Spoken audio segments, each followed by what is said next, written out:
দেখেন কি ছোট একটা নৌকা বানাইছে। এই নৌকাটা দিয়ে তারা এই যে গভীর সাগরে যায় মাছ ধরতে। আর এটা বানানো হয়েছে ককশিট, বাঁশ, তারপরে কি জাল। ককশিট আর বাঁশ দিয়ে কত সুন্দর একটা নৌকা বানাইছে।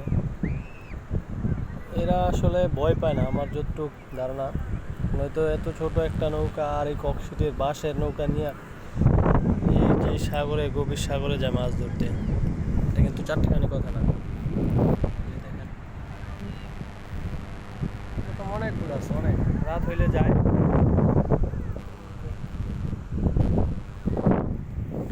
রাত হইলে যায়, আবার সকালে আসে মাছ ধরে, এই জাল দিয়ে মাছ ধরে। এই নৌকাগুলোতে দুইজন থাকে, দুইজনে এই যে দুই দাঁড় কি বলে এটারে বইটা, এই যে এক পাশে একটা, এই যে এক পাশে একটা। এগুলো এখন লাগানো নাই, ওরা যখন যাবে তখন লাগাবে। তারপরে এই যে বাঁশ, এই বাঁশ দিয়ে মনে হয় ই করে, এই জাল আটকায়। যাই হোক, যারা মাছ ধরে জীবিকা নির্বাহ করে এই কক্সবাজারে, তাদের লাইফটা আসলে কষ্টের। দেখেন, ওই যে বড় নৌকা আছে সাম্পান, এগুলা সাম্পান, এগুলো দিয়েও মাছ ধরে, এগুলাতে লোকজন বেশি থাকে।